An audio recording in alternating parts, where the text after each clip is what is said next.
Hey everyone, thanks for tuning in. Today we're headed to Parks, Arkansas in the Ouachita National Forest with the Arkansas Game and Fish biologists to do one of their bear den surveys. As I said, what we're going to do today, we call them bear den surveys, and it's basically a reproductive survey that we do. We do this every year with every adult collared bear that we have across the state. Now, back about 75, 80 years ago, we really didn't have any bears left in the state. For those of you who don't know, that Game and Fish, at the time Game and Fish was settled, Game and Fish actually used to be unofficially known as the Bear State. And we were unofficially known as the Bear State, or called the Bear State, because we had so many black bears at the time of settlement. And it was estimated that at the time of settlement, because of the way the landscape was, the bottomland forested areas we had across the state, the forested mountain areas that we had, it was prime habitat for bears, and they think we might have had as many as 50,000 black bears in the state. Well, at the time of settlement, things were a lot different in the world. You didn't just walk in a room and flick on a light switch for light. You didn't turn on the stove and cook on an electric stove or something like that. The way you cooked was through off wood or something like that, and the way you lit your homes or cabins or whatever else was through oil lamps or candles. And there was really two chief resources for oil for those oil lamps throughout the world. One of them was whale blubber, and we all kind of know the story and the history of whales and how whales have become almost extinct. The other really prominent source of oil was bear fat. Bears were killed, the fat was harvested, and the fat was rendered down to make oil for oil lamps. And it was used for lamps, for lighting, for cooking, and everything else, but chiefly for lighting. And to tell you how prominent, the market was, or that commodity was, there's a little town in northeast Arkansas called Oil Trough. Any of you ever heard of Oil Trough, Arkansas? Well, that town was basically established to do one thing: render bear fat down. And you think northeast Arkansas, that's cropland, that's delta. Well, 300 years ago it wasn't. It was wooded, and the town was established basically to render bear fat down. They had these big, huge vats that they rendered the fat down. The fat actually went through wooden troughs that went down through the middle of town, and the troughs dumped off into the White River where barges were setting with big wooden barrels, and they filled the barrels full of oil, loaded them up on these barges, and the barges went all the way down the White River, down the Mississippi, all the way to the port of New Orleans. And then the commodity was really traded all around the world. So when you have a commodity like that, what better place to get bear fat than the Bear State, right? So bears were basically what we call market hunted. They were market hunted. There wasn't a game and fish back then, and it was just kind of a free for all. Go to the Bear State, kill a bunch of bears, and make some, money and trade on bear fat, and that's the way people made livings back then. So, along in the late 1920s, after bears were almost extirpated from the state, or virtually extirpated from the state, the General Assembly of Arkansas made it illegal to kill bears in the state. And rocked along there for a couple of decades. And in 1951, a man by the name of Trustin Holder did a land survey of the whole state. And the only remaining bear population he found in the state was in the lower White River drainage. And it was thought that we may have had 50 black bears in that population, which isn't much. So in the late 50s, Game and Fish actually embarked on a restoration effort with black bears. They went up to Minnesota and Manitoba, Canada, over a 10-year period, those DNRs trapped 254 bears. We went up and got them, brought them back down to Arkansas, and reintroduced them into a couple of sites in the Ouachita and a site or two up in the Ozarks. And from those 254 bears, the forests were growing back up at this time that they'd been cut over, and it was really good bear habitat, good mature forest to large expanses of national forest. And that bear population, or those bear populations, actually flourish. Now, that's the common known history of that. But if you talk to a lot of really old time people that grew up and lived in the mountain areas back in the 30s and 40s and 50s, they'll tell you that occasionally they would see a black bear prior to the restoration effort. So they were virtually extirpated from the state, but there was probably a few black bears still around. Black bears are pretty elusive. They're pretty good at avoiding people, and so through whatever population we had left and through the reintroduction, the population flourished, and it did so well that by 1980, Game and Fish actually reopened the bear season in Arkansas. And this last year marked the 39th consecutive year we've had a bear season, and we'll have a bear season from now on because the resource is doing well. The population actually did so well, by the mid 80s, that reintroduction effort was really considered the most successful reintroduction of a large carnivore in history. Not just in Arkansas or the U.S., but nowhere in the world have they reintroduced a large carnivore as successful as Game and Fish has done. And so, we're really proud of that. We're really proud of, black bear is such an amazing resource for the state. We're very proud of that restoration effort. We're very involved in maintaining good management for black bears and monitoring our bear population to ensure that it stays healthy and robust. So part of this survey that we're doing today is a reproductive survey. And here's the way it basically maps out. Across the state in all the bear range that we have and the bear populations that we have across the state, we have an Ozark population, we have a Ouachita population, and we have a lower White River Southeast Delta population of bears. And so ideally what we want is enough adult collared females across those bear ranges where we can go in and do surveys like this every year on every one of those collared females, and we can get basically a reproductive estimate of what that bear population is doing in a given year. Now, the unique thing about bears is, number one, we can actually go out and put our hands on cubs. We can actually get a hard count of the baby bears that are born that year to give us a good estimate. With a lot of game species like deer, turkey, animals like that, you don't have tangible information. It's an estimate. So that's one thing that's kind of unique to bears, is that we're able to get good, solid data on bears. Another thing that's kind of unique about bears is that they don't have a normal reproductive cycle like deer or turkey and all that. Deer, turkey, and all those other game species reproduce annually. In the normal course of things, bears reproduce every other year. The average litter size in Arkansas is 2 cubs per adult female every other year. The reproductive process on bears actually starts in the summer, late May, June, and July in Arkansas. That's when the females are bred. They're usually 3 to 4 years old before they become mature enough to breed. They're bred, and once they are bred, males and females depart, and they live solitary lives after that. The female rocks along through the course of the summer. That egg is fertilized, and that embryo develops to the point it's a blastocyst. And sometime in late summer, that development will actually stop, and it doesn't develop anymore.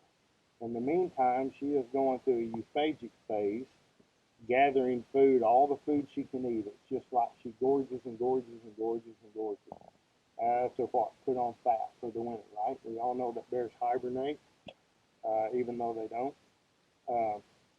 But that's what she's doing. She's putting on as much fat as she can, that when she begins her den cycle, in Arkansas typically mid-November, that blastocyst that she has, or 2 or 3, if she is in good enough condition to enter a den cycle, they will attach to the uterine wall, and then she will complete her gestation period.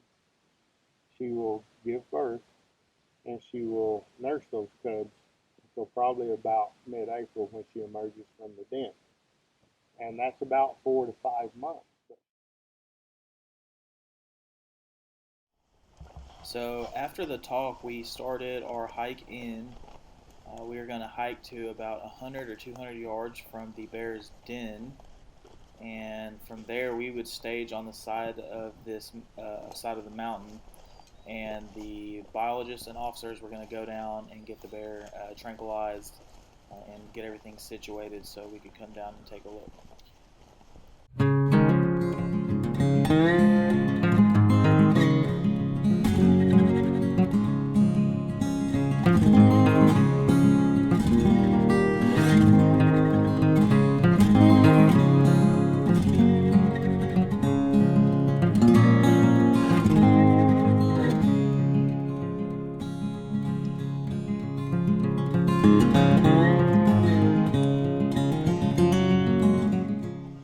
So at this point, we've started descending down to the bottom where the den is. The officers are already down there, and biologists are already down there, and they have already got her asleep. And we are headed down to take a look at her and her cubs.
So right now they're getting everything hooked up to monitor the vitals of the bear while she is under.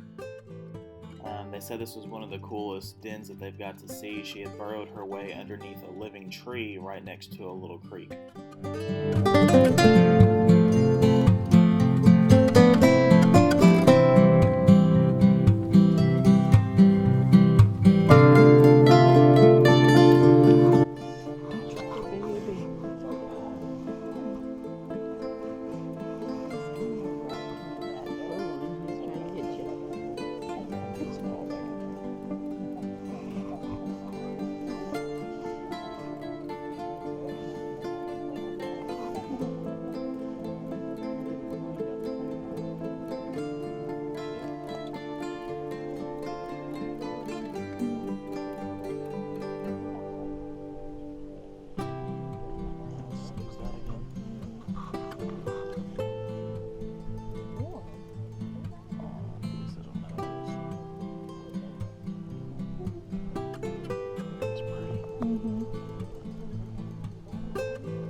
So in high school, I actually got to work at the Little Rock Zoo here in Arkansas.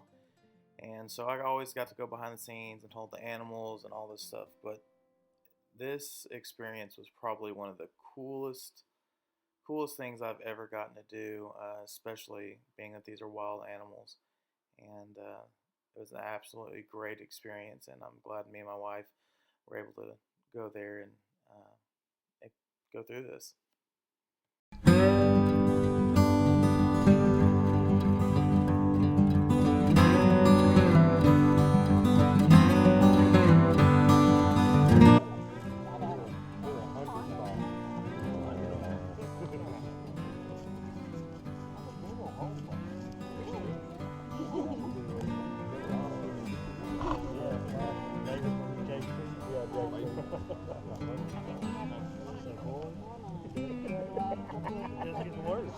And they picked up on that real quick. So while everyone was getting to hold all the cubs, the biologist was replacing the collar for tracking on the bear. They do this from time to time. They sometimes get too small or there might be damage.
So they weigh and measure all the bears and enter them into the computer so when they come back in a year they can see how much they've grown.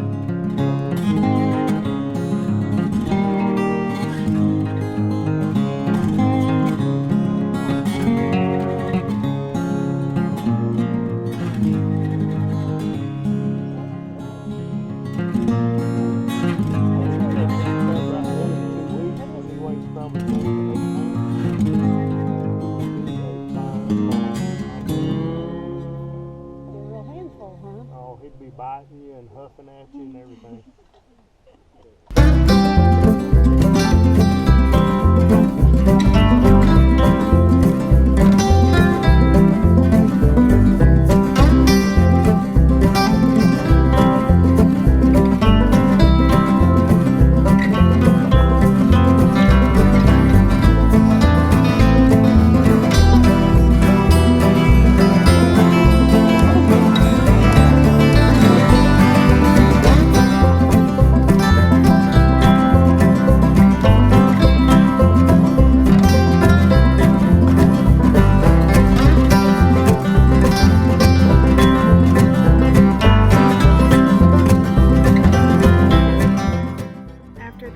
Measure the cubs, they put them back in the den with their mom. They check her vitals one more time before giving her a reversal to help her wake up. Once she is fully awake, we started our hike back up the mountain. We had an awesome time and are so thankful for this opportunity. Again, we cannot thank the Game and Fish enough for allowing us to accompany them on their survey. As always, please like, comment, and subscribe, and thank you for your continued support.